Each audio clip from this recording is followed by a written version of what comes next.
Ang walang kapantay na martial god, unang yugto. Kabanata 2051, mamamatay si Lin Fang.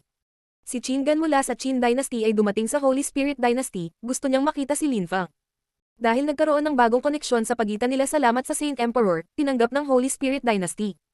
Ano ang gusto mo sa akin, Qin Gan? Mahinahong tanong ni Lin Fang sa Holy Emperor. Pumunta ako para sa katawan ng Saint Emperor, gusto kong ibalik mo sa amin ang kanyang katawan. Malamig na sabi ni Qin Gan. Gayunpaman, si Lin Fang ay umungol lamang ng malamig. Hindi nagalit si Qin Gan, ngunit sinabi niya. Kanina pa, gustong patayin ka ng Snow Clan, Dynasties, at ng Ancient Holy Clans. Habang pinrotektahan ka ng Holy Spirit Dynasty, ang pinakamahalagang bagay ay nagpadala ang Snow Clan ng isang Saint Emperor dito para sa iyo. Ayokong mapunta ang katawan ng aking ninuno sa kamay ng Snow Clan. Si Qin siya ng ating ninuno. Nang marinig siya ni Lin Fang, nagulat siya. Isang Saint Emperor mula sa Snow Clan ang darating para sa kanya. Tama si Yandy, kung ibibigay ko sa iyo ang katawan, paano mo ito mapoprotektahan? Malamig na sabi ni Lin Fang. Palihim akong pumunta dito. Ibigay sa akin ang katawan at tumakas mula sa holy country ng Chitian. Kung mas malayo ka, mas mabuti. Wala kaming sasabihin. Sa ganoong paraan, magiging perpekto ito para sa ating dalawa. Sabi ni Qin Gan kay Lin Fang. Hindi na kailangan. Kung darating ang Saint Emperor, tingnan natin kung ano ang mangyayari. Pantay na sagot ni Lin Fang. Mangyaring umalis, Holy Emperor Qin. Isang nakakatakot na lakas ang pumaligid kay Lin Fang, at ang kanyang dugo ay halos tumigil sa pag-agos. Gayunpaman, nang ilabas ni Qin Gan ang lakas na iyon, isa pang chi ang gamulong mula sa labas ng courtyard at pinalibutan siya. Tingnan mo ang iyong mga salita. Sabi ng isang tinig na parang walang pakialam. Hindi na alala ni Qin Gan ang kanyang chi. Tumingin siya kay Lin Fang at sinabi. Gusto mo ang aking ancestor ay nakawin ng Snow Clan. Kung matapang ka, pigilan mo sila. Kung wala kang bola, pagkatapos ay itigil ang pagsasalita ng tae. Gusto mo bang tawagin ko ulit ang ninuno mo at sampelin ko ulit ang mukha mo? Sabi ni Lin Fang na may galit at naiinis. Si Qin Gan ay nanatiling tahimik at umungol ng malamig, bago tumayo para umalis. Habang umaalis, sinabi niya, bilisan mo at umalis ka, kung hindi, wala kang pagkakataong mabuhay. Pagkaalis ni Qin Gan, kumikislap ang mga silweta. Ang Holy Emperor of the Holy Spirit Dynasty at Yandy ay dumaong sa harap ni Lin Fang. Tama ako, nakikita mo. Nagpadala ng Saint Emperor ang Snow Clan, malupit sila. Sabi ni Yandy, matandang kaibigan, mayroon ka bang anumang solusyon na imongkahi? Tanong ni Lin Fang kay Yandy. Kahit na ako ay isang hindi kapani-paniwalang malakas na cultivator, ang isang Saint Emperor ay higit na malakas kaysa sa akin. Kaya nilang gumuho ang mundo. Nalampasan nila ang kamunduhan at nakamit nila ang kabanalan. Wala akong kapangyarihan kapag kaharap ang isang Saint Emperor. Sabi ni Yandy, umiling-iling. Nalungkot si Lin Fang at sinabi. Noong isang araw, hindi mo iyon sinabi sa akin. Itong bastos, gusto ba niyang mamatay si Lin Fang? Hindi na kayanan ni Lin Fang ang isang Saint Emperor. Kahit na kontrolin niya ang katawan ng isang Saint Emperor, hindi ito gagana. Ngayon ay natutulog pa rin ang Saint Emperor, kaya hindi man lang magamit ni Lin Fang ang kanyang katawan. Hindi ka mamamatay. Matiag ang sabi ni Yandy, at ang daming nanonood sa iyo, hindi ka talaga makakatakas. Kung gusto ka ng Snow Clan Saint na mahanap ka, madali ka niyang mahahanap. Nanatiling tahimik si Lin Fang. Ano ang magagawa niya laban sa isang Saint Emperor? Champion University, ang Holy Spirit Dynasty, lahat ng kakilala niya, walang makakatulong sa kanya. Lahat ay mukhang nag-iisip, pati na ang Holy Spirit Holy Emperor. Riyanig ni Lin Fang ang buong bayan. Siya ay may katawan ng isang Saint Emperor, nakapatay siya ng isang Holy Emperor, pinatahimik niya ang lahat ng dinastiya at ang sinaunang Holy Clan, at ngayon, pagkaraan ng maikling panahon, muli siyang nasa panganib. Ito ay iba sa oras na ito, gayunpaman, ito ay isang Saint Emperor na naghahanap sa kanya. Hindi na siya maprotektahan ng Celestial Evolution Holy Clan at ng Holy Spirit Dynasty. Parang napahamak siya. Ngayon, ang Holy Spirit Dynasty ay kalmado. Kinabukasan, isang maliwanag na liwanag ang lumitaw sa di-kalayuan at nagpapaliwanag sa sinaunang bayan. Ang mga miyembro ng Holy Spirit Dynasty ay natakot. Maraming tao ang nagtipon at nagsama-sama. Kailangan nilang maging mapagbantay. Mamamatay na si Lin Fang. Nakaligtas siya sa unang labanan, ngunit sa pagkakataong ito, iba na. Maraming tao ang gustong patayin si Lin Fang at nakawin ang kanyang mga kayamanan. Hindi nag-organisa ng piging ang Holy Spirit Dynasty sa pagkakataong ito, nanatili lamang silang tahimik. Hindi inakala ng mga tao mula sa Chitian Holy Town na lalala ng husto ang sitwasyon. Ang dinastiyang TNC, ang dakilang dinastiyang Disyerto, ang sinaunang dinastiyang Jade at ang dinastiyang Qin ay nagsanib kamay. Gusto pa rin ng Qin Dynasty na mamatay si Lin Fang, kahit na si Qin Gan ay lihim na pumunta kay Lin Fang. Bukod sa mga dinastiya, marami pang tao ang nagtipon, kabilang ang ilang grupo na hindi mula sa Holy Country ng Chitian. Hindi akalain ni Lin Fang na darating din ang Ji Clan at ang Pei Clan. Ang mga makasaysayang labi ay lumitaw sa mundo ng Saint Emperor. Halos lahat ng grupo ng Dark Knight Region ay alam kung ano ang nangyayari doon at naaakit sila. Ang Pei Clan at ang Ji Clan ay binibigyang pansin si Lin Fang sa buong panahon, hindi lang niya alam ang tungkol dito. Lumitaw ang mga snowflake sa Holy Spirit Dynasty. Nakakatakot ang pressure. Nagsimulang magpanik ang ilang tao nang maging blizzard ito. Ito ay lubos na kalmado, bagaman maraming tao ang tumakas sa maliliit na mundo. Kapag ang isang Saint Emperor ay lumaban, ang mga tao sa paligid ay madaling mapatay. Kasabay nito, ang ilang mga silweta ay kumikislap at lumitaw kung nasaan si Lin Fang. Dahil nandito kayong lahat, magpakita ka na lang, sabi ng malakas na boses. Narinig ng lahat ng nasa Holy Spirit Dynasty ang boses. Sa sandaling iyon, ang malalakas na cultivator ng dinastiya ay nakadama ng mapang-ipang enerhiya. Ito ay mas mapanganib kaysa sa nakaraang panahon. Ang mga nabigo noong nakaraang panahon ay hindi tatanggap ng pagkatalo sa pangalawang pagkakataon. Nagsimulang manginig ang kapaligiran, at nagsimula ang isang lindol sa Holy Spirit Dynasty. Maraming mga gusali ang nagsimulang gumuho, na nagdaragdag sa takot.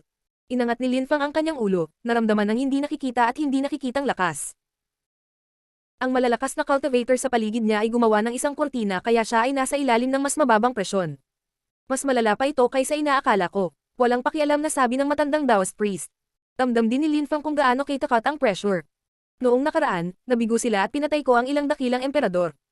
Pinatay ko pa ang Holy Emperor ng TNC Dynasty. Ngayon, nababaliw na sila. Kahit nawala ang Saint Emperor, galit na galit sila na kaya nilang manalo. Mahinahong pag-iisip ni Lin Fang. Napailing si Yandy, walang magagawa ang Holy Spirit Dynasty at ang Celestial Evolution Holy Clan. Ang malalakas na cultivator ay lumitaw sa paligid. Napatingin si Yandy sa mga taong iyon. Hindi niya naintindihan. Ang Snow Clan ay nagpadala ng isang Saint Emperor, bakit kailangan nila ng napakaraming tao? At nasaan ang Saint Emperor? Isang nakakatakot na espada ang lumitaw sa kalangitan, na napapalibutan ng milyon-milyong arko ng kidlat. Agad nitong sinira ang kortina ng mga enerhiyang nilikha ng lahat ng malalakas na cultivator. Naramdaman ni Lin Fang ang nakakatakot na pressure at napaluhod siya. Lin Fang, kailangan mong mamatay ngayon. Sabi ng isang tao. Tumalon siya pasulong at binomba ng ilang kapangyarihan ang kalooban ni Lin Fang. Lin Fang, bastos ka, nang ahas kang pumatay ng isang Holy Emperor, tinatanggihan ka ng Chitian Holy Town. Sigaw ng isang celestial being ng Ancient Jade Dynasty. Mas maraming lakas ang umatake kay Lin Fang, at umubos siya sa sakit. Nasaktan siya ngayon. Madali para sa mga Saint Emperors at Celestial Emperors na saktan siya. Gusto nilang gamitin ko ang katawan ng Saint Emperor. Nandito na ang Saint Emperor. Napagtanto ni Lin Fang, itinaas ang kanyang ulo. Patuloy na umuulan ng nyebe. Isang matandang lalaki ang lumitaw sa itaas sa langit, mukhang malayo at mayabang. Siya ay kasing puti ng nyebe. Siya ang Saint Emperor ng Snow Clan. Ang walang kapantay na martial god, unang yugto. Kabanata 2052, Katotohanan. Holy Spirit Dynasty, sumuko ka na. Mamamatay na si Lin Fang. Sabi ng Holy Emperor ng dinastiyang TNC. Pinatay ni Lin Fang ang kanilang nakaraang Holy Emperor, ito ay isang trahedya na kailangang ipaghiganti. Tumingin si Holy Emperor Ling sa paligid, kumukulo na ngayon ang pressure sa kanya.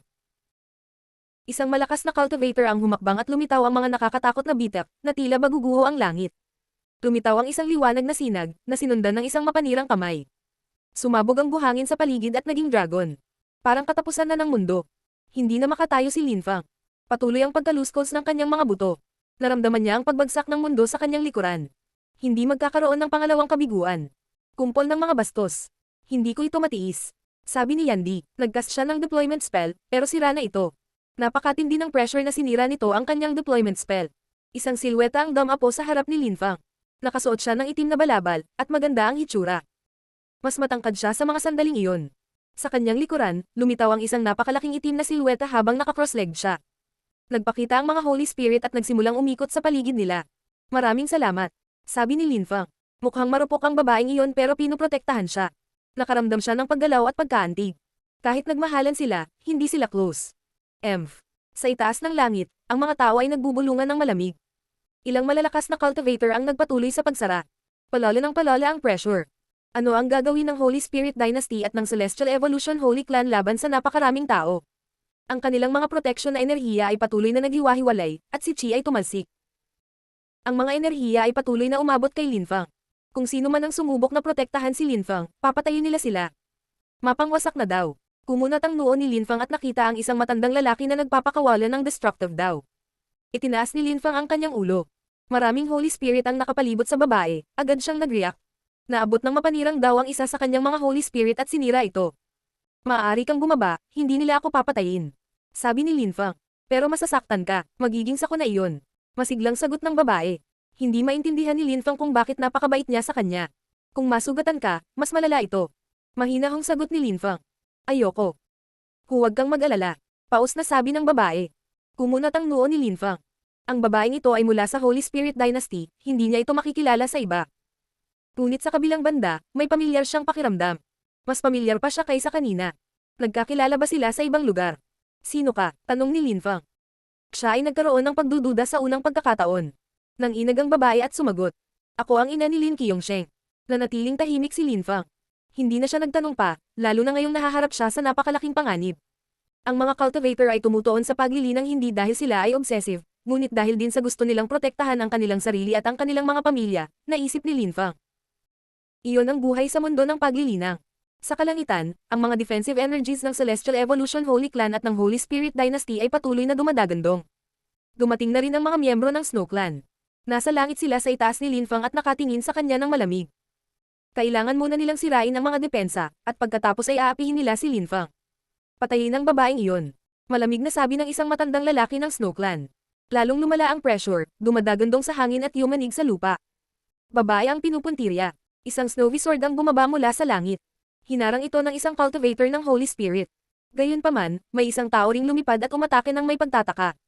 Nagulat ang babae. Ang lahat ng mga silweta sa kanyang paligid ay nag-condense at naging isang napakalaking espada, habang ang hangin ay patuloy na sumasabog mula sa salungatan ng mga enerhiya. The Snow Clan Saint is not showing up. Pagtataka ni Yandy, nagulat siya. Hindi niya inaasahan na pipilitin ng Snow Clan ng iba na palibutan si Linfang. Sa sandaling iyon, dalawang tao ang magkasama sa langit. Nakaupo sila at mukhang kalmado. Ang isa sa kanila ay puti ng nyebe, ang Saint Emperor mula sa Snow Clan. Ang isa pang tao ay si Shiju Laoxian. Pinapanood nila ang mga kaganapan sa ibaba, hindi nag-aaway. Kasabay nito, ang ilang mga tunog ng kaluskos ay kumalat sa hangin. Sumabog ang mga bundok. Ang malakas na cultivator ng Snow Clan ay nagsabi. Maraming tao ang nag-iisip na ikaw ay kalahating Saint Emperor, hindi ko akalain na ikaw ay naging isang tunay. Pero hindi ako susuko ngayon. Nakuha niya ang katawan ng Saint Emperor. Dapat lang na ito ay sa kanya. Isa kang Saint Emperor, paano mo lalabanan ng isang bata? Kalmadong sagot ni Shiju Laoxian. Na-offend ng batang iyon ng Snow Clan. Dapat siyang mamatay. At ang katawan ay magiging atin. Hindi kita mapipigilan na patayin siya at nakawin ang katawan ng Saint Emperor. Gayunpaman, kung papatayin mo ang batang iyon, maging handa na makita ang ilan sa iyong mga kabataang cultivator na mamatay din, kabilang ang mga taong may mga king type na katawan. Sabi ni Shiju Laoxian, casual na umiinom ng alak. Nagalit siya, ano ang ginawa ni Linfang sa Snow Clan? Pinagbabantaan mo ako.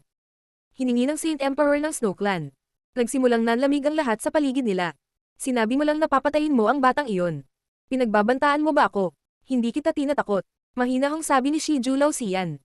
Hindi siya mukhang galit, ngunit nagsimulang lumamig ang hangin sa paligid niya. Lumitaw ang ilang mga bitak sa yelo sa kanilang paligid. Nanatiling tahimik silang dalawa. Ang kapaligiran ay sumasabog. Ang mga enerhiya ay hindi nakikita at hindi nahahawakan. Ang babaeng nagpoprotekta kay Linfang ay patuloy na inaatake. Kahit na ginawa ng malalakas na cultivator ng Holy Spirit Dynasty ang lahat para protektahan siya, hindi sila makakatagal.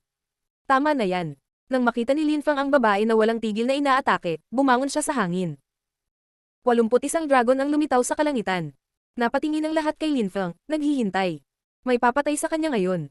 Nagulat ang mga tao, dahil kahit na may dumating na mga tao dahil gusto nilang mamatay si Linfang, ang pinakalayunin pa rin ay hayaan ang Snow Clan na patayin siya. Bumaba. Dalawang cultivator ang bumaba mula sa langit at hinawakan si Linfang, hindi na siya makagalaw.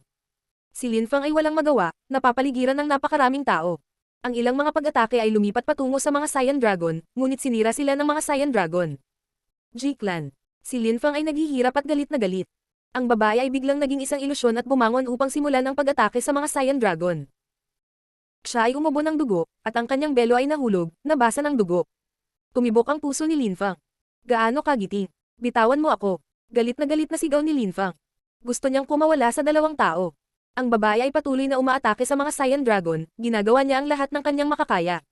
Patuloy siyang umuubo ng dugo. Lubhang nalungkot si Linfang, nagtataka kung bakit niya ginagawa ang lahat ng mga panganib na iyon para protektahan siya. Dahil ba sa nagmahalan sila? O dahil ba kay Lin Qiongsheng? Alam ni Linfang na ang lahat ng mga Holy Spirit na lumitaw sa kanyang paligid ay hindi tunay na mga katawan, sila ay mga ilusyon. Ngunit sa bawat oras na ang isang katawan ay nawasak, siya ay nasugatan. Gayunpaman, hindi siya tumigil sa pagprotekta sa kanya. Handa siyang mamatay para sa kanya. Sa wakas, isang Saiyan Dragon ang naiwan. Medyo gamaan ang loob ni Linfang. Ang dalawang cultivator sa tabi niya ay bumangon din sa dati nilang posisyon. Ang huling Saiyan Dragon ay sumabog. Ang mga dragon na iyon ay pinakawalan ng isang Saint Emperor. Ang isang dragon ay sapat na upang patayin si Linfang. Nawalan siya ng maraming espiritu para sirain sila. Sa sandaling iyon, mahina siyang bumagsak mula sa langit. Ang puso ni Linfang ay patuloy na kumikibot. Tumakbo ito papunta sa kanya at sinalo siya. Ito ang unang pagkakataon na nakita niya ang mukha nito dahil natanggal ang saplot nito. Nang makita niya ito, parang gumuho ang mundo. May impresyon si Linfang na sisabog na siya. Hindi. Biglang naging kulay abo ang mga mata ni Linfang, mukha siyang durog, at ang kanyang puso ay nadurog sa 1,000 piraso. Ang walang kapantay na martial god, unang yugto. Kabanata 2053, Balanse. Sa sandaling iyon, naunawaan ni Linfang kung bakit siya naging handa na ipanganak ang kanyang anak, at kung bakit ginawa niya ang lahat ng kanyang makakaya upang protektahan ito. Ang lahat ng iyon ay dahil sa isang bagay. Ang mga puno ng pag-ibig. Ang lakas ng demonyo ay patuloy na lumalabas sa kanyang katawan at pumipintig sa kanyang paligid. Itinaas niya ang kanyang ulo at tinitigan ang malakas na cultivator ng G-Clan. Kung hindi ako mamatay, sisirain ko ang G-Clan. Ang kanyang boses ay naglalaman ng lakas ng pagmumura. Kahit na ang Saint Emperor ng G-Clan ay nanginginig nang marinig niya si Linfang. Kung hindi niya nagawang patayin si Linfang ngayon, balang araw ay magiging mas malakas si Linfang at papatayin niya silang lahat. Gayunpaman, dahil sinabi iyon ni Linfang, ang G-Clan ay mas naudyukan na patayin siya kaagad. Sa kalangitan sa itaas ng mga ulap, ang enerhiya ng isang Saint Emperor ay nasa lahat ng dako, ang mga bitak ay lumitaw sa kalangitan. May bumaba mula sa langit. Nang makita iyon ng Saint Emperor ng G-Clan, nagsimula siyang manginig ng marahas. Malinaw na nakilala niya ang taong iyon. Shiju Lao Xian. Napatay din niya ang ilan sa kanilang mga tao sa Holy City. Hindi na maganda ang hitsura ng mga bagay. Kasabay nito, mas maraming snowflake ang lumitaw, at ang rehiyon ay naging isang nagyayelong rehiyon. Isang matandang kasing puti ng nyebe ang lumitaw. Nang makita siya ng mga sumalakay, nabuhayan sila ng loob. Ang Saint Emperor ng Snow Clan ay lumitaw. Narinig ni Shiju Lao Xian kung gaano galit si Linfang, kaya bumaba siya mula sa langit. Nalungkot siya para kay Linfang. Ang mundo ay malupit. Gusto ng kanyang disipulo si Linfang, ngunit marami ng babae si Linfang. Ibinaba ni Linfang ang kanyang ulo at tiningnan ng babae sa kanyang mga bisig, namumuo sa kanya ang kalungkutan. Dapat alam niyang siya iyon. Siya ay naging mas malakas kaysa sa naisip nito, ngunit sa huli ay itinaya pa rin niya ang kanyang buhay para sa kanya. Si Linfang ay kumbinsido na si Tang Yuyu ay hindi kailanman nakakalimutan tungkol sa kanya. Marahil ang kanyang watcher ay naging ikaw Tang Yuyu.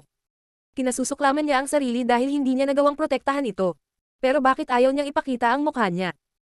Dahil ba sa nanumpa siya bilang isang watcher? Inilabas ni Linfang ang lakas ng buhay sa kanya. Umiiyak siya, bumagsak ang mga luha niya sa mukha niya. Hindi siya kumikibo, at hindi man lang mukhang malungkot. Siguradong magiging okay ka. Naglabas si Linfang ng higit pang lakas ng buhay na damaloy papunta ka Tang Yuyu. Hindi siya kayang iwan ng mga Diyos. Kasabay nito, tinatak niya ang kanyang kaluluwa. Tang Yuyu, hindi ka pwedeng mamatay. Gusto kong palakihin si Qiyong Sheng kasama mo. Malumanay na sabi ni Linfang. Napabuntong hininga si Shiju Lao Xian. Patayin siya. Malamig na sabi ng isa. Muling kinakabahan ng mga tao, at muling bumangon ang mapang-api na enerhiya. Kung may maglakas loob na sabihin niyon muli, papatayin ko sila. Mahinahong sabi ni Shiju Lao Xian, habang binababa niya ang kanyang bote. Napatigil ang lahat sa pagsasalita. Lahat ng malalakas na cultivator ay tumingin sa Snow Clan Saint, dahil siya lang ang makakalaban ni Shiju Lao Xian. Sa tingin mo kaya mong itigil ang lahat ng mag-isa? Napakaraming tao dito. Nakakatawa ka, mahinahong sabi ng Snow Clan Saint. Kahit na kailangan niyang lumaban kay Shiju Lao Xian, ayaw niyang sumuko. Walang sino man ang makakalimot sa pagkamatay ng Holy Emperor ng dinastiyang TNC. Ganap na galit si Linfang ngayon. Balang araw, kung magiging mas malakas siya, makakaganti siya sa kanilang lahat. Kailangan nila siyang patayin. Nariyan din ang Holy Spirit Dynasty. Sabi ng Holy Emperor of the Holy Spirit Dynasty. Hindi namin alam kung bakit may tensyon sa pagitan ng Snow Clan at Linfang. Nakapagtataka, nagpadala pa sila ng isang Saint Emperor para harapin siya. Gayunpaman, si Linfang ang ating Holy Dynasty Prince, at ang babaeng iyon ay isang celestial being ng ating dynasty. Isa siyang Imperial Concubine. Gagawin namin ang lahat para protektahan sila. At ang Celestial Evolution Holy Clan. Walang emosyong dagdag ni Yandy. Tiningnan ng Snow Clan Saint ang mga taong iyon at mahinahong sinabi. Hindi pa rin sapat iyon. Yung mga taong pumunta na lahat dito, umayag ka man o hindi, wala namang magbabago. Wala ka ng paraan para protektahan ang sarili mo. Walang pakialam ang Snow Clan Saint sa buhay ni Tang Yuyu. Hindi siya si Linfang, isa siyang Saint Emperor. Kahit na ang mga taong may mga king type na katawan ay hindi kinakailangang magkaroon ng potensyal na maging mga Holy Emperor. Wala siyang pakialam sa sinuman, at hindi rin siya natatakot sa sinuman. Ang tanging makakalaban sa kanya ay si Shiju Lao Xian. Ngunit kahit na tinulungan ni Shiju Lausian ang Celestial Evolution Holy Clan at ang Holy Spirit Dynasty, hindi pa rin ito sapat. Ang Snow Clan ay hindi natakot sa kanila. Ang lakas ng Deva Marakalpa ay gamulong sa mga alon sa hangin. Walang nagmamalasakit bagaman. Ang lakas ni Linfang ay hindi nakaapekto sa kanila. Ngunit sa parehong oras, ang dalawang Saint Emperor ay nakatingin sa malayo. May dumarating na grupo ng mga tao. Kanina pa lang napansin ng dalawang Holy Emperor ang grupong iyon ng mga tao, ngunit ngayon pa lamang nila napagtanto na ang mga taong iyon ay dumating dahil sa labanang ito, at wala sa kanila ang mukhang mahina. Sa amin, sapat na iyon, tama ba? Tumawag ng malakas na boses. Isang grupo ng mga tao ang dumating upang tumayo sa tabi ni Linfang. Mukhang gamaan ang loob nila, hindi pa sila huli. Mayroong 4 na ancestors mula sa Champion University, at 6 na Saint Emperors ang kasama nila. Sa kabuuan, sila ay 12 Saint Emperors. Ito ay isang nakakatakot na lineup. Sa 3 pangunahing lungsod ng Dark Knight Region, mayroong mga universidad, palagi silang nanatiling maingat. May 8 ancestors sa Champion University at ngayon ay 12 Saint Emperors sila, syempre, hindi sila makakalaban ng mga Saint Emperor. Champion University. Ang mga miyembro ng G-Clan ay natulala. Nakakagulat na gustong tulungan ng Champion University si Linfang. Naroon ang pinakamalakas na cultivator ng Champion University. Bukod sa Champion University, mayroon ding mga tao mula sa Animal World. Nandoon din si Mr. Xiao. Sa malalakas na cultivator ng Celestial Evolution Holy Clan at ng Holy Spirit Dynasty, maaaring sapat na para harapin ang lahat ng naroon. Tumingin si Linfang kay Mr. Xiao, hawak pa rin niya si Tang Yuyu. Agad siyang lumipad papunta kay Mr. Xiao. Naunawaan kaagad ni Mr. Xiao ang gusto ni Linfang. Mr. Xiao, iligtas mo siya. Sabi ni Linfang, iniabot si Tang Yuyu kay Mr. Xiao. Ipaubaya mo sa akin, sabi ni Mr. Xiao, kinuha si Tang Yuyu. Bumaba siya mula sa langit at nakasimangot. Napakalubha ng mga pinsala ni Tang Yuyu. Matapos maunawaan ang lakas ng Dao, ang mga cultivator sa wakas ay naging tunay na mga cultivator. Natukoy ang kanilang landas. Nang makita ni Linfang si Qiu Yuzin sa Dao Destroying Mountain, nakita niya kung gaano ito kasakit. At si Tang Yuyu ay inatake ng husto. Ang kanyang kaluluwa at mga meridian ay nasugatan. Kung hindi natatak ni Linfang ang kanyang kaluluwa, napatay na sana siya. Naglabas si Mr. Xiao ng pellet at inilagay ito sa bibig ni Tang Yuyu. Kasabay nito, nagpakawala siya ng kahangahangang lakas na nagsimulang damaloy sa buong katawan niya at nagpagaling sa kanya. Kasabay nito, ang lakas ng Deva Marakalpa ay bumaba mula sa langit papunta kay Linfang. Gayunpaman, mukhang hindi apektado si Linfang. Nakatingin lang siya sa mga kalaban niya sa paligid. Maaalala niya ang kanyang mga kaibigan at kaaway magpakailanman. Para sa mga dinastiya ng Holy Country ng Chitian, ito ang kanilang pangalawang kabiguan. Para sa G-Clan, pangatlong beses na, ang walang kapantay na martial god, unang yugto. Kabanata 2054, Kasunduan. Walang nag-iisip na haantong sa ganito ang mga bagay. Ang magkabilang panig ay napakalakas. Ang Snow Clan, 4 na dynasties, ilang ancient holy clans. Nakakagulat, lahat ng taong magkasama ay hindi kayang apihin si Linfang. At kahit na 2 Saint Emperor ang nagpakita. Ito ay hindi pa naganap. Gayunpaman, walang mukhang relaxed, lahat sila ay nasa gilid. Guro, pinasimulan ng Snow Clan ang lahat. Ginawa namin ang lahat ng aming makakaya para matulungan ka, hindi kami maaaring sumuko sa kalagitnaan. Wika ng isang Holy Emperor. Kailangang mamatay ni Linfang. Ang mga dynasties ay nag-aalala dahil kinokontrol din ni Linfang ang katawan ng isang Saint Emperor. Masyado nang lumayo ang dynasties. Pinapahiya mo ang Champion University.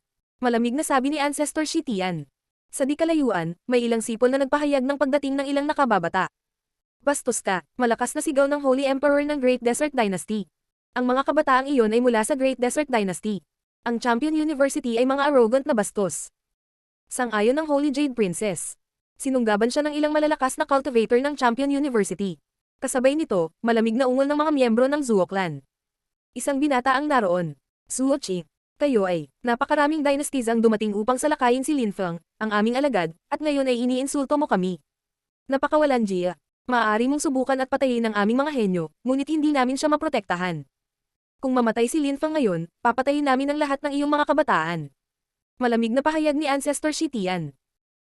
At ang G-Clan, at ang Pei Clan, si Ji Chang ay isang estudyante sa Champion University, hindi kami nagtanong ng kahit ano sa kanya, ngunit mas mabuting huwag siyang gumawa ng anumang bagay na tuso. Ang swerte niya kasi champion siya. Mas mabuting gumuhit ka ng isang malinaw na linya sa pagitan ng Champion University at ang mga tensyon sa pagitan ni Linfang at ng G-Clan. Sabi ng Saint Emperor ng G-Clan na malamig. Umungol ng malamig si Ancestor Shitian. Naunawaan ni Linfang na ang G-Clan at ang Pei Clan ay hindi lamang ang clan na kasali. Ang ingay naman. Dumating ka at ngayon ay nagbabanta ka kay Linfang, isang emperador. Nasa ilalim mo yan. Kung mamatay si Linfang ngayon, tutulungan ka ng Celestial Evolution Holy Clan na patayin ka ng Champion University. At ang dinastiyang TNC. Sabi ng Holy Emperor ng dinastiyang TNC. Kaya, gusto naming patayin si Linfang, ibig sabihin susubukan mong sirain ang Snow Clan. Tanong ng Saint of the Snow Clan na walang pakialam. Nagulat ang lahat. Ang tanging makakapigil sa kanya ay si Shiju Lauxian. Kung aatakehin ng Snow Clan si Linfang, ang ibang miyembro ng Snow Clan ay hindi aalis ngayon. Sabi ni Shiju Lauxian ng mahinahon ngunit malungkot. Kinilig ang karamihan. Maaari ring magalit ang mga Holy Emperor. Nagsalita ang Snow Clan na parang wala si Shiju Lauxian, at nagalit ito sa kanya. At kung sasalakayin ng mga dakilang emperador si Linfang, papatayin ko rin sila. Walang pakialam na dagdag ni Shiju Lauxian. Ang mga dumating upang patayin si Linfang ay lahat ngumisi. Pinagbawalan sila ni Shiju Lauxian na salakayin si Linfang. Nagalit si Shiju Lauxian. Nagalit din ang Snow Clan Saint. Wala siyang ibang pagpipilian kundi ang sumuko, kung hindi, ang kanyang mga tao ay papatayin. Kung gayon, hindi ko siya papatayin ngayon. Sabi ng Snow Clan Saint kay Shiju Lauxian. Kinailangan niyang sumuko. Naunawaan ni Shiju Lauxian ang ibig sabihin ng Saint Emperor. Alam kong galit ka sa kanya, pero kahit anong mangyari, paprotektahan ko siya. Kung hindi ka susuko, itatago ko siya sa akin. Mahinahong sabi ni Shiju Lauxian. Wala ni isa sa kanila ang kumibo. Pagkaraan ng mahabang panahon, bamantong hininga ang Snow Clan Saint at sinabi. Una, kailangan niyang ibigay sa atin ang katawan ng Saint Emperor.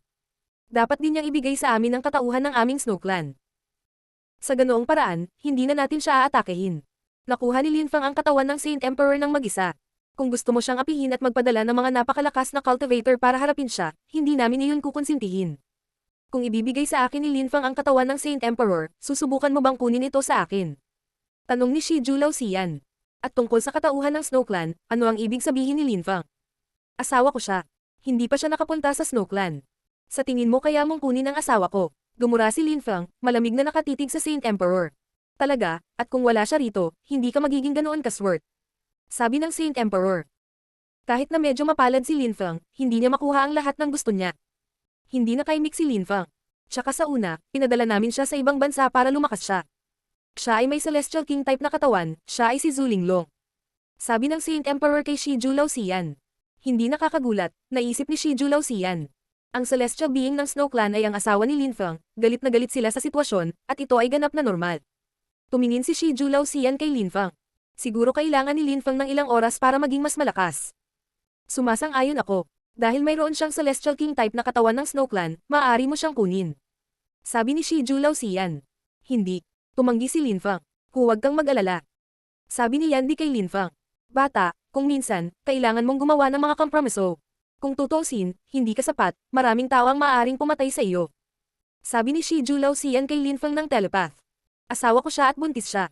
Sagot ni Linfang, ang kanyang mukha ay naging kulay abo. Si Shiju Lauxian ay natigilan at napatingin sa Snow Saint, may naiintindihan. Nagpatuloy si Shiju Lauxian. Ngunit kailangan mong tiyakin ang kaligtasan ng bata. Ang bata ay may dugo rin ng Snow Clan. Malamig na tugon ng Saint Emperor. At may isa pa akong hiling. Sabi ni Shiju Lauxian. Sumimangot ang Snow Saint. Maraming kahilingan si Shiju Lauxian. Sa loob ng 20 taon, dadalhin ko si Linfang sa Snow Clan. Kung matatalo niya ang isa sa mga hari ng Snow Clan, kailangan mong pumayag sa kanilang kasal at ibabalik mo sa kanya ang asawa ni Linfang. Sabi ni Shiju Lauxian. Ang Holy Emperor ng Snow Clan ay biglang humagalpak ng tawa at sinabi. Iyan ay isang biro. Siya ay medyo may talino, ngunit siya ay isang mataas na antas na emperador, hindi niya magagawang talunin ng isa sa mga hari sa loob ng 20 taon. Pero kung kaya niya, pumayag ako. Mag-oorganisa pa ako ng napakalaking seremonya ng kasal para sa kanila. Ang Snow Clan ay may 3 hari, ang pinakamalakas ay nakarating na sa tuktok ng layer ng Dichi at napakalakas.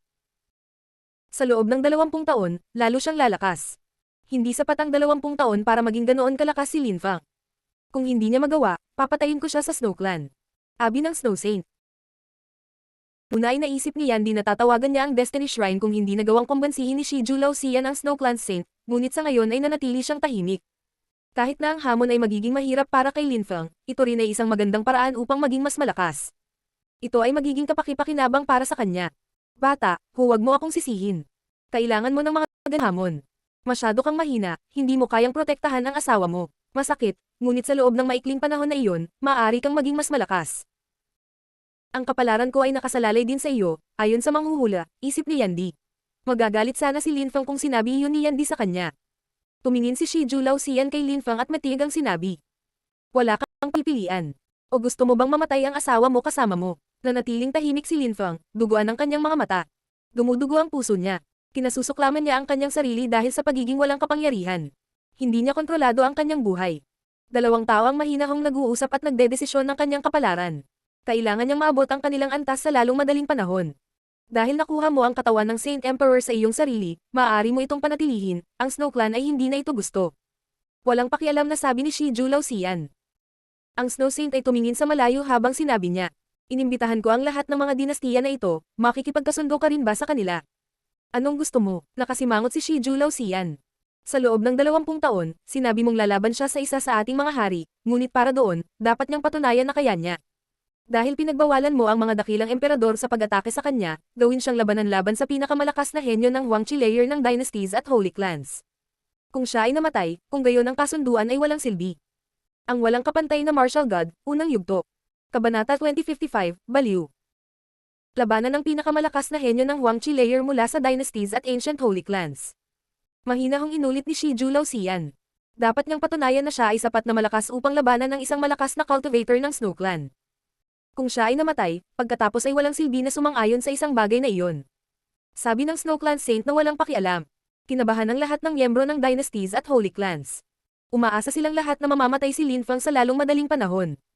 Si Linfang ay isang nakakatakot na mandirigma, at napakatalino. Napatay niya si Wang Jian, ngunit iba ang pakikipaglaban sa lahat ng pinakamalakas na cultivator ng Huangqi layer. Ang ilang mga tao ay mas malakas pa kaysa kay Wang Jian. Si Zuo Qing, halimbawa, ay may Diamond Indestructible King-type body. Linfang, ano sa tingin mo? Tanong ni Shiju Laoxian kay Linfang. Sumasang-ayon ako. Sabi ni Linfang, ang kanyang mga mata ay puno ng layuning kamatayan. Para siyang patay na tao. Siya ay nalinas ng lakas ng Deva Marakalpa sa ika-4 na pagkakataon sa harap ng lahat. Ang kanyang demonyong si Chi ay patuloy na nakikipagkarera sa kanyang buong katawan. Gusto niyang pumatay. Sige, lahat ng mga henyo, pumunta kayo. Munting bata, ibigay sa amin si Zhu Linglong. Kung mamatay ka, hindi namin alam kung saan siya hahanapin. Sabi ng Snow Clan Saint na malamig. Lumipad palayo si Linfang. Napakaraming malalakas na cultivator ang naroon, hindi pa rin siya makatakas. Pumasok siya sa kanyang silid at tinatakan ng pasukan, kaya walang makakakita kung paano niya ilalabas si Meng Qing.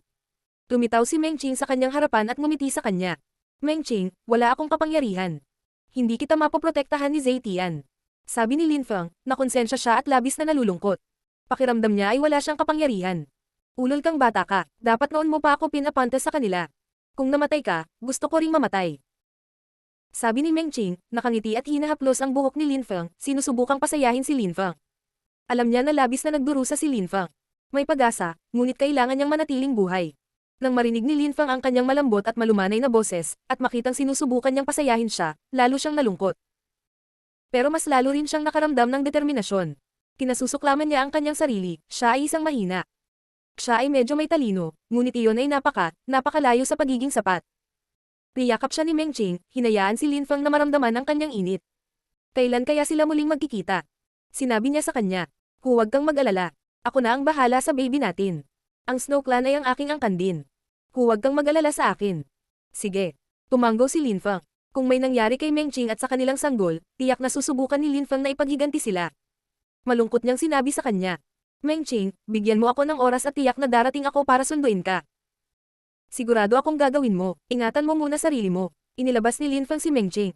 Nang makita ng mga miyembro ng Snow Clan si Meng Qing, lahat sila ay mukhang galit na galit. Mahinahong sinabi ng Saint Emperor kay Meng Qing. Tulad ng inaasahan, ikaw si Linglong mula sa aming angkan. Sa kasamaang palad, ang maliit na batang iyon ay nadungisan ka. Pinaalis nila si Linglong dahil sa Destiny Shrinis Diviner, nagtitiwala sa kanya. Noong una, gusto nilang bumalik siya at magpakasal sa isang hari ng kanilang angkan. Nais nilang makita kung si Meng Qing ay makakapagsilang ng isa pang hari o hindi, iyon ay pang-apat para sa clan. Sa kasamaang palad, nasira ang plano, at si Linfang ang may kasalanan. Ang lahat ng mga henyo ng rehiyon ay tila nasa holy country ng Chitian. Ang ilang mga tao, tulad ni Ji Chang, ay naroon ng ilang sandali. Kumaway ang Saint of the Snow Clan, at lumitaw ang isang mundo ng yelo, maraming yugto ng labanan ang makikita sa pintuan. Lahat, pumasok. Kinokontrol ko ang mundong ito, walang makakagamit ng Great Imperial Weapons o papatayin ko sila kaagad. Walang pakialam na sabi ng Snow Clan Saint. Guro, magagamit ba ang mga sikretong pamamaraan ng ating mga angkan? Tanong ng Saint Emperor ng Ji Clan. Ang mga lihim na pamamaraan ay bahagi ng sariling lakas ng isang cultivator, kaya walang problema. Mahinahong sabi ng SnowClan Saint. Ang mga batang mandirigma ay sunod-sunod na nagtungo sa mundo. Itinaas ni Linfang ang kanyang ulo at napuno ng lakas ng kamatayan ang paligid niya. Bumangon din siya sa himpapawid, ang intensyon ng demonyo ay nagngangalit sa paligid niya. Sa mundo ng yelo, nakaharap ni Linfang ang maraming hindi kapani-paniwalang mga henyo. Nakaramdam siya ng pagkabaliw. Alam niya kung gaano kakilakilabot ang pakikipaglaban sa mga grupo ng mga tao. Maliit na bastos, tingnan mo ang sarili mo, isip ni Yandy. Alam niyang magiging napakahirap para kay Linfang, ngunit ito ay isang magandang karanasan. Ito ay hindi isang patas na labanan. Si Linfang ay may talento, ngunit ang mga taong iyon ay hindi mahina.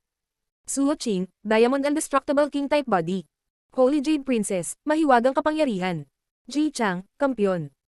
Kung gagamitin niya ang kanyang lihim na pamamaraan, maaari siyang magkaroon ng lakas ng isang dakilang emperador. Prinsipe ng dakilang dinastiyang Disyerto, prinsipe ng dinastiyang Tianxi. Ngunit hindi nasangkot ang dinastiyang Qin. At nandoon ang mga henyo ng Pei Clan at ilang ancient holy clans. 8 henyo, 8 hindi kapani-paniwalang henyo mula sa Dark Knight region. Ang mga taong iyon ay may potensyal na maging Saint Emperors balang araw. Gayunpaman, ngayon ay lalaban sila kay Linfang. Lahat sila gustong pumatay sa kanya. Magkahalong damdamin si Zuo Qing at ang iba pa. Lahat sila ay mga henyo, ngunit ang 8 henyo na nakapaligid kay Linfang ay hindi anumang maluwalhati. Alam nilang mahalaga ito, kaya kailangan nilang patayin si Linfang, at para hindi na sila nagdalawang isip. Sa likuran ni Zuo Qing, isang gininto ang hangin ang lumitaw, sinira ang lahat sa daan habang nagsimula itong gumalaw patungo kay Linfang. Ang pag-ataking iyon ay madaling makapatay ng isang mataas na antas na emperador. Ang mga ordinaryong high-level na emperor ay hindi nakayanan ng isang pag-atake ni Zuo Qing. Ngunit si Linfang ay hindi isang ordinaryong cultivator. Siya ay sumuntok, ang suntok ay sumisigaw sa hangin. Gumamit si Linfang ng purong lakas para durugan ang gintong buhawi na iyon. Ang Jade Princess ay naging isang ilusyon, nakita ni Linfang ang kanyang mga silweta sa buong lugar. Lahat sila ay lumipat patungo sa kanya mula sa bawat direksyon. Tumalon si Linfang at naglabas ng mga paputok na ilaw ng demonyo. Ang kanyang lakas ng kalpa ay lumakas, ngunit ang mga ilusyon ay napakalakas. Patuloy na pinupunit ni Linfang ang 37 larawan. Umatake din si Ji Chang, pinalaya ang Destructive Dao at Cyan Dragons para umatake, na sinamahan ng lahat ng iba pang mga henyo, isa-isa. Si Linfang ay nasa isang dead end. Masama ang tingin nito sa kanya. Ang kanyang demon intent ay bumagsak sa kalangitan, ang kanyang dugo ay kumulo, at ang matalim na chi ay lumitaw. Siya ay naging isang dambuhalang espada at humigop ng higit na lakas, ang kanyang chi ay pumupuno sa hangin. Bumagsak ang enerhiya sa kanya, ngunit nanatili siyang hindi gumagalaw. Baliw siya. Bulong ng karamihan. Napakaraming enerhiya ang bumagsak sa katawan ni Linfang mula sa lahat ng malalakas na henyo na iyon. Gayunpaman, hindi nagpatinag si Linfang at diretsyong hinarap sila. Nagsimulang tumangala ang kanyang espada. Dahan-dahan siyang lumingon, at napatigil silang lahat. Alam nila na pinatay ni Linfang sina Prinsipe Yan at Wang Jian gamit ang pamamaraang ito. Ang espadang iyon ay mapangapi at nakatakot. Sa wakas, lumipat siya patungo kay Prinsipe Chen. Ang mga cultivator ng TNC ay galit na galit at ngumisi. Bastos. Sigaw ng TNC Holy Emperor.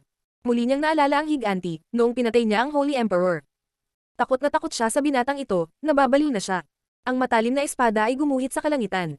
Sa sandaling iyon, ang mukha ni Prinsipe Chen ay namutla. Inilabas niya ang lahat ng lakas niya para ipagtanggol ang sarili. Walang makakaligtas sa kanya, dahil pinili ni Linfang na patayin muna siya, ang iba ay hindi tumutol. Hindi nila itataya ang kanilang buhay para iligtas si Prince Chen. Ang dambuhalang espada ay umabot kay Prinsipe Chen at tumagos sa kanyang katawan. Nang inagang lahat ng muling lumitaw si Linfang. Siya ay umubo ng dugo, ngunit ang kanyang mga mata ay naglalaman ng isang killing wheel.